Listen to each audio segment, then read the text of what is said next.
industries, different workloads, different use cases. And very honestly, the best practices change based on those use cases and what industry you're in and what your requirements are. So really what we're going to be talking about is, what are the options you should be thinking about? What do those things mean? And what are some things to keep in mind as you get started with Snowflake? So we're going to go through several topics here. Architecture being the biggest one, right? You've got a new shiny Snowflake account. Maybe you've already signed your first capacity contract with Snowflake, and it's time to get going and build this, platform. I think it's interesting that, I've been in data for my entire career. How often do you really want to rebuild your entire data platform? Anybody want to do it once a year? No, this is a very long-term thing. So you get a chance a few times in your career to really build a platform like this from scratch and get it right. So that's what we're going to talk about, and some things and options to keep in mind. We'll talk about the team, how to put a team together, how to deliver. Planning, of course, is of utmost importance. How to go live and then repeat the process, right? This is a thing that's going to live for a very long time in your organization. It's not a one-time go live platform. You'll roll out different use cases over time. So let's start with the architecture.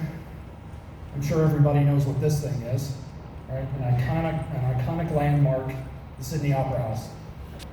Tech, construction, any large project has the same problems.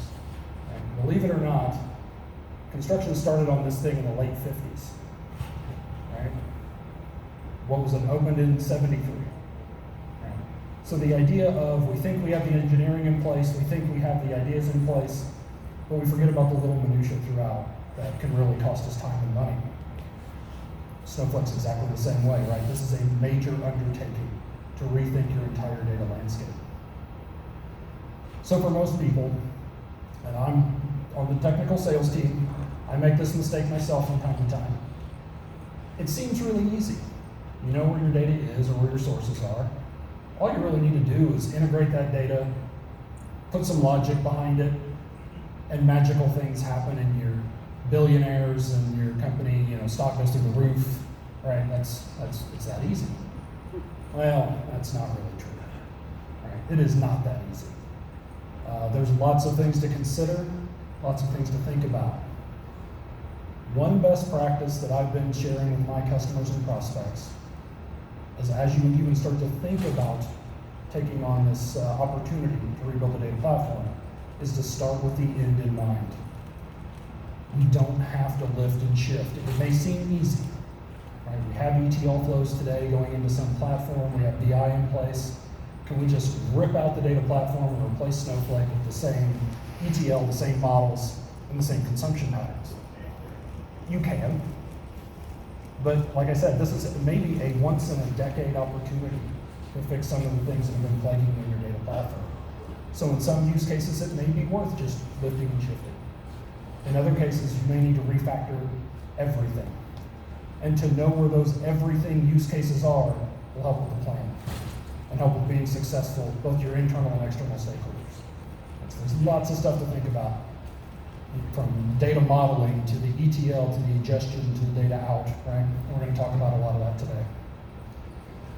So let's start at the beginning. I've got kind of three segments of the best practices to think about here. And the first one is data ingestion. Right? We can't do anything until the data is available, either in or to the platform. And I say in or to because you probably heard about a lot of features that reach into other storage mediums, be it cloud storage or on-prem data storage locations. But there's lots of options when thinking about how am I going to get my data into Snowflake. Obviously, the easiest one that we started with was getting data into the cloud. Snowflake is obviously part of your cloud environment. We run our own service with DC, of course, but you can think of it as a holistic cloud environment that includes Snowflake. So the ability to push data in lots of different ways to Snowflake managed object stores or internal stages is a very simple way to move data. Right? It's the easiest, fastest way. We can programmatically do this via SnowSQL and other Snowflake drivers. Right? maybe this is the right choice for your use case. But there's lots of other ways we can do this. If you have ETL, ELT in place that can speak to S3 or Snowflake internal stages, maybe that's the right way to do it, right? Maybe you get some governance, maybe you get some data cleansing along the way that the ETL tool adds to that ingestion process. Or, a lot of customers think, well, we want our own data lake. Right? We want to control the data in cloud storage. So we're going to spin up our own S3 data lake and ingest from there. Again, totally fine. The data can live in the data lake in S3 or Azure or ADLS buckets that you own, and Snowflake can simply look at those via an external stage. And then we can build views on anything that's in stage. All right, so this is the first kind of big shift in thinking about how I'm going to build my data platform. Most other data platforms must be ingested onto that platform. In this case, none of the data is really ingested into the database engine.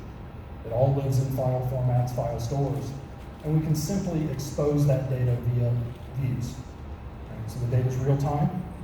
You can reach into the data lake and show the data to your end users as it is on the data lake. Right? Low latency, very simple, very agile. If you need to add a few more columns, great, it's changing a view. It's not an entire ETL process. So what you need to ask yourself as you start to think about these different flows is, how do I want my data to be exposed to the end users? Tables, views are my options, right, of course, and other things, external tables, materialized views. But where do I want the data to live? Because you have more options with Snowflake than you did with traditional systems.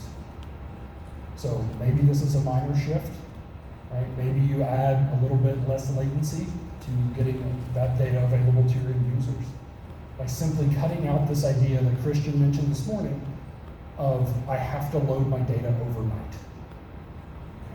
That's just a thing we've been burdened with throughout most of our careers, right? I have to run my ETL overnight because it crashes other things. Not true, right? We can separate the workloads, we can use views, we can copy data into tables without impacting our end users, and this is a couple of ways to do that. Like I mentioned, external tables are available to show data off of external stages without moving the data, and for performance, materialized views are available. And so if an external table referencing the files is a little slow, you need faster performance, materialized view allows you to do that again with very low latency. We'll keep going. So throughout all of these options, the one thing you get with Snowflake is the metadata tracking as the data is being brought into the service. Right, this is extremely important. You will never load the same file twice. The incremental piece of this goes away. The service knows what's been loaded and skips it. Right? So we're tracking load metadata the whole time. The final piece I'll mention here, you see Snowflake down in the bottom corner for truly unstructured data. When we think about these flows, we usually think structured data or even semi-structured data. Unstructured data requires more capability, more languages. So Snowpark is in this flow as well, being able to use that unstructured data. Streaming, I know it was in the last session. I don't know if everybody in here was in the last session, but we do support streaming services directly into Snowflake. We can use Snowpipe from the stage, or as was mentioned in the earlier session, we can use Snowpipe streaming to get that data in with lower latency. We're talking a couple of seconds here for streaming data, not the 20 to 30 seconds that we generally experience with Snowpipe. But it ultimately ends up in the same place, right? Tables in the Snowflake platform. Unistore is a hot topic. We can start to use Unistore for transactional workloads and put that data directly into the Snowflake transactional store as well as the analytical store. And Snowflake will decide when to use which store. Finally, of course, data sharing, right, where the ingestion process goes away. As the consumer, you don't have to worry about the share being refreshed. The provider refreshes the share for you, you magically can query and use it. So with all of that, and that's easily the biggest build-out slide I've ever done in a presentation, and I apologize for that. These are all the things you need to keep in mind as you think about how you're going to get data into Snowflake.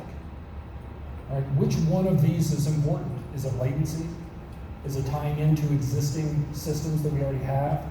Is it keeping our informatica or data stage developers working on this? Do we have that skill set? Do we need to make that work here? Honestly, it doesn't matter to us as Snowflake, but it needs to work for you and your stakeholders. And like I said before, start with the end in mind. Do not replicate a 24-hour refresh that you can't do any faster when you know 6 months from now your latency requirements become every hour or every 15 minutes. All right? Lifting and shifting for speed only brings along the same problems you've already had, and nobody wants to re-architect this. Start with the end in mind. You can still load every 24 hours using something like internal stages. You can still push data every 24 hours and have Snowpipe loaded every 24 hours. That's fine. But when you change your process to dump files every 15 minutes, Snowpipe will automatically also max out 15-minute latency. You cut out half of the re-architecting. So taking those gambles, making sure you know where you can save the most time down the line is important up front. All right, moving on. Once data is in the Snowflake platform or available, data modeling. All right, this is a massive question that we get from lots of our prospects and customers. How do I make sure that my data is modeled in a way that it's available to all of my use cases? And a lot of those use cases, of course, are the folks we see on the right? BI and ad hoc kind of analysis of really conformed data. But there's generally a need to have raw data available, especially if you have a team of data scientists, you're looking at machine learning. The raw data is important, and having that available in the same platform gives you a lot of agility. Same security and governance model. Right? It's just a different schema or a different database for different sets of users. We can do that on semi-structured, right, structured data, and via data shares. We also support schema on read, schema on write. I'm sure you've heard that in other sessions today. But the big question is, how do we transform that data or enrich it to the business processes? And a lot of times you'll have tribal knowledge that people are very comfortable with, say, as the Kimball dimensional model. And it's very easy to consume a dimensional model. So that's fine. Snowflake obviously supports that. Pushing that data through from raw gives you the nice BI capability on the dimensional model, but the raw data is still available to the data scientists. There are lots of middle steps that can come in here. And again, these are all just options. You don't have to do all of these, but I bet you do more than one along the way. So you think the third normal form or Inman model, corporate data factory, I think is what the term was for it, or data vault models. Again, different structures for different use cases, all leveraging the same platform. So if you start this architecture idea and you start to roll out Snowflake, and you're only thinking about a BI use case, you're cutting yourself short.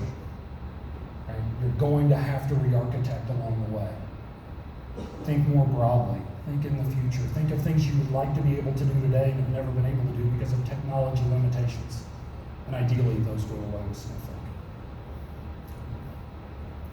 And ultimately, again, we can push this data through to any format you like.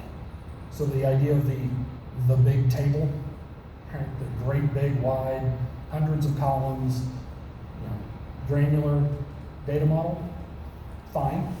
All right, it may take a little bit more compute resources to do point lookups and return that data, but all of that can be supported by the Snowflake platform. So thinking about what you'd like to be able to do, architecting toward that, and not skipping a step just because we don't need it right now. Take the time up front to put all of these data environments in place. It'll pay off down the line. As we get into the plan, we'll talk about how that works out. The third piece I want to talk about is the transformation of data, which was a lot of the last session. So if you've been in both sessions, you're going to hear a lot of the same ideas here. But assume that the data's been acquired, right? We've talked about that. It could be in views, it could be in semi-structured formats, it could be in a Kimball model, whatever. I don't care. But you can start to cut out a lot of the traditional transformation by going through a level of views that build on views. Now, I will warn you, as with any query optimizing, there is a penalty once you start layering views on views on views. And it becomes very difficult to manage. So while this is an option, probably not the default. But for speed, for certain use cases, this may be a good idea. The one that we see most often, or I see most often, is continuous data pipelines. Right? Like I talked about earlier. Even if you're only processing your data every 24 hours, you may want to put a low latency transformation in the middle. Reason being, if that data a year from now, 2 years from now, starts to show up with more frequency, the transformations take care of themselves. Right? They are continuous pipelines. You just simply schedule them for more often. Right? You don't have to re-architect. You're just changing how often it's processing data. I'm sure you've heard about it in some of the sessions today, but the idea of CDC within Snowflake, table streams, can help really squeeze down the transformation time here. If you haven't heard about it, a table stream simply is change data captured on a Snowflake table. You can query that as if it's a table object and only move the rows that have changed without having to write that logic yourself. We handle all of that for you. Right. Once you load the data, the stream refreshes, sets back to 0, and you start to capture updates again. This works at any schedule. Every 1 minute, every 24 hours, every week. Doesn't matter. The stream will just constantly make sure you only process changes one time. Another way we see this done a lot is stored procedures. The stored procedure idea brings all of our programming languages into focus. We can write SQL stored procedures. We can use Python stored procedures. JavaScript, Java, Scala. So if the logic to transform your data is in one of those languages, it fits into the exact same pattern. Right? This can also be used in continuous pipelines. So thinking about how you want to manage the code. Is it going to be in a task? Is it going to be in a stored procedure? Is it a task that calls a stored procedure? All of those things are options.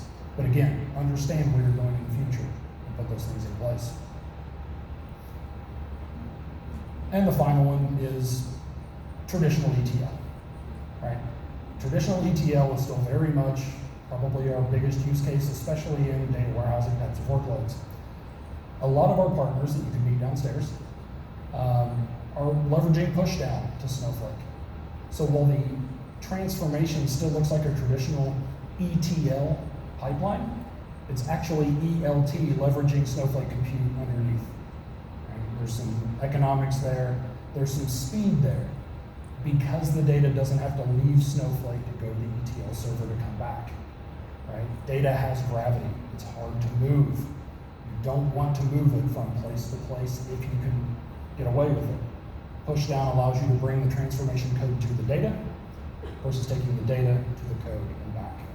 Right? Same idea as Snowpark, just via your ETL transforms.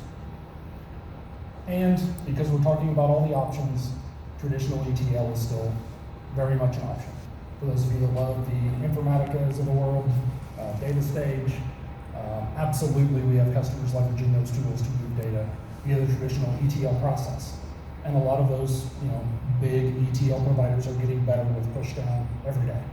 Right? So it's something that's coming. They understand the power and the scale of Snowflake and the ability to leverage pushdown and make their transformations faster.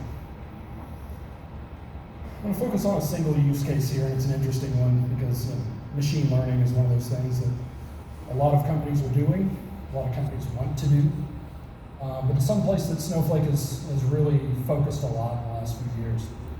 And it's in the entire pipeline of a machine learning model. And I think this is important. So we've already talked about preparing the data, right? Using any language you want to load, transform, model the data. But the thing that Snowflake scalable compute brings is the ability to build and train those models. And Christian talked about this morning our new high or higher memory instances and compute clusters. Huge step forward in the idea of building and training models. Where the data is, same thing. Not data to code, code to data. Everything coming down the Snowflake platform where the data lives without moving it. And finally, the deployment. Right? So the logic that comes out of these model trainings being directly on the Snowflake platform that can be leveraged just like any other UDF. Right?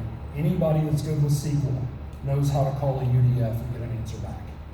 That could be your BI folks, could just be your standard reporting type of stuff, could just be data engineers and data analysts that need access to that code. It's exposed in a way that they're comfortable with, that they're used to using. They don't have to call Python. They are potentially calling Python in the background, but they don't have to know all the gyrations and movements and understand Python to do so. And this also makes this very repeatable. Machine learning models must change over time. Right? You deploy a data science or machine learning model, and you don't update that model with new facts that you learn about your business, it's useless after a very short amount of time. Right? So the ability to rinse and repeat, all on the same platform very iteratively, is important. And a lot of our machine learning tools, partners, some of them are probably downstairs, have kind of grabbed onto this, the idea that Snowflake brings the scalable compute to do so. A lot about architecture, probably went a little long there. There's lots of options. I want to reiterate, not every one of those is going to be right for your use case. But try to pick out the ones that are, right? The ones that will bring you the most value over time. You think about putting a team together. Why soccer? I don't know, why not? But same idea here, right? You've got people playing different roles, all working toward the same goal. Some of the things I think about when we think about the team that's working on Snowflake is, are these people going to remain in the same role throughout the entire project? The answer may be yes. That may be your culture, that may be how you work. But you have a chance here to develop cross-functional teams, where folks play different roles over time and learn new skills. Right? Yet again, how many times do you rebuild a data platform from scratch? This is a great time to train people and cross-train people in different skill sets. So going and getting the training, getting the certs, and leveraging professional services to help augment your team. Obviously, there's lots of professional services out there. There's lots of services partners. There's also the Snowflake professional services experts that can kind of play the coach, right? The resident expert, the person that can tell you, I see what you're doing here. You thought about doing it a little bit differently for these specific reasons. It's invaluable, especially as you get started. Highly recommend talking to our professional services teams about true best practices for your specific requirements. Like I said, there's lots of ways professional services can get involved. We do project-based work, tailored engagements. Resident solution architects, someone that can come in, be with you for a long period of time, being 6 months, a year, multiple years, and learn all that tribal knowledge from within your company. Allowing them just to get better and making those recommendations for best practices. So lots of different offerings, lots of different ways to engage with Snowflake, along with just standard training, right? Things that are very hands-on, and you'll leave those trainings with executable scripts, security models, things that can help you get up to speed much faster. All right, let's talk about the plan. So architecture's in place. We understand how the data's flowing. We think we understand how we want to load and how latency requirements and all those things. Team's in place. How do we make sure it's successful? The first thing is, and this is a huge problem that I see with Snowflake implementations, it's a small team and there is no plan or end date. One of the slides I took out of this was a picture of the moon landing. Some of the most successful POCs and implementations I've seen with Snowflake is somebody just flat telling the team, we will be done by this date. Or we will be to this point, is probably a more accurate way to say it, by this date, and mandating it. We're going to do everything we have to do to hit that date. Without an end goal in mind, it's going to drag on. Set benchmarks, set the goalposts. Right? Know where you're headed and know when you're ahead and behind. Please use a project manager. Please. Not for just tracking the schedule. Project managers play the role of handling escalations, getting other teams involved, alerting folks to when you're running behind, right? And if we do this right, it should be very easy to know when you're on time and when you're behind. Right? There should be a repeatable process that's in place, and you get better over time the more deployments that you do. So have somebody in charge, have somebody watch the schedule, have somebody that is going to go across the organization and get the right folks at the right time. Inevitably, there's going to be a source system, there's going to be a cloud center of excellence that doesn't have the resources to give to you during your project. It's the project manager's job to make sure that those folks are aware of when they're coming to the table and what the expectations are for their time. And scheduling that ahead of time and not knee-jerk reactions of, oh God, we need access to Oracle. That'll take 3 weeks. Got to be out ahead of those things. Have the escalation path. Use the Snowflake support team as issues come up. Support 24/7, 365. It's right there in the UI. It's very easy to start support cases and get folks to help. And of course, professional services, either Snowflake or some other partner. They have a lot of experience doing this. It is invaluable to have someone that's done 4, 5, 6 Snowflake implementations. They've seen how it can go wrong, they've seen how it can go right, and they know when you're running into one of those traps. I throw this project plan up for a very specific reason. Snowflake implementation is not a big bang, done and we're out. It doesn't work that way, right? Building a data platform takes a long time. You can't wait a long time to show value to your stakeholders. So the idea of rolling out Snowflake is use case by use case, requirement by requirement, and showing success along the way. If rebuilding the whole data warehouse we know is going to take a year, that's not your first use case. Your first use case may be some greenfield, raw data discovery.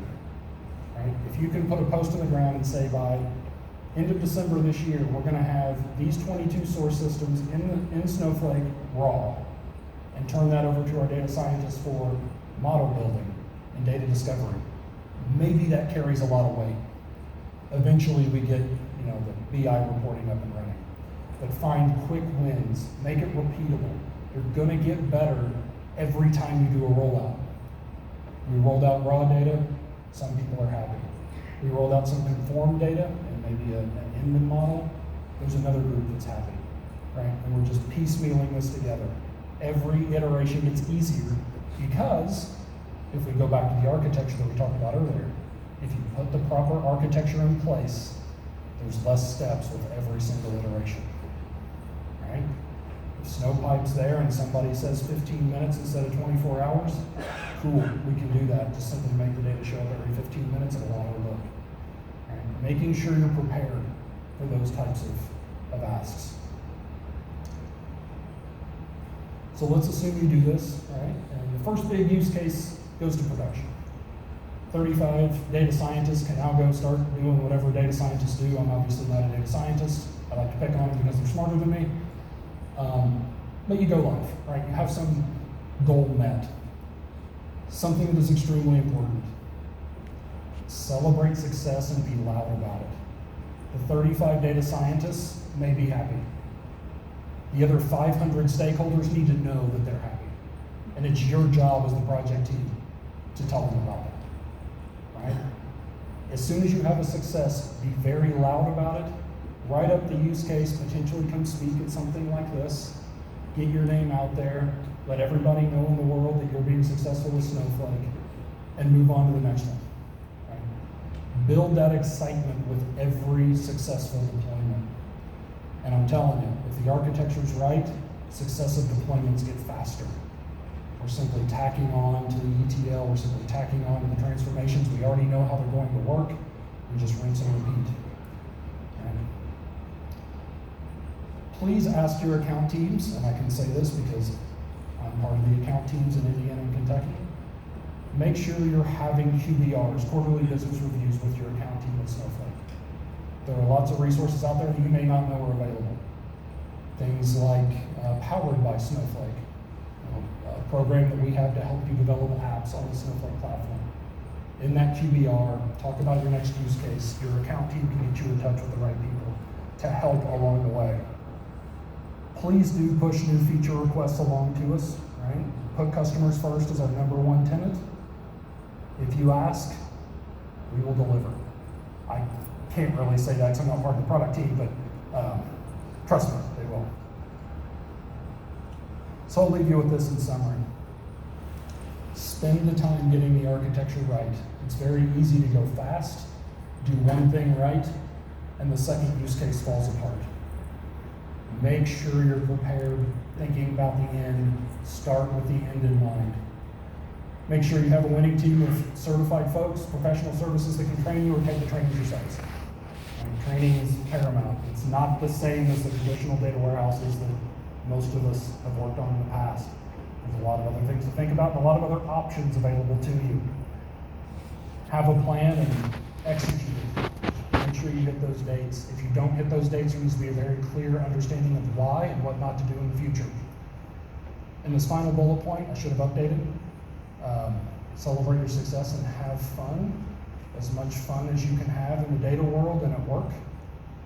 I would change it to celebrate your success, get promoted, make money, move up the chain, right? A good Snowflake deployment can help your career, 100%. So make sure everybody knows you were a part of it. Make sure they know how you plan to do it and you can do it again. And, be a data superhero. That's all for me, folks. Thank you very much.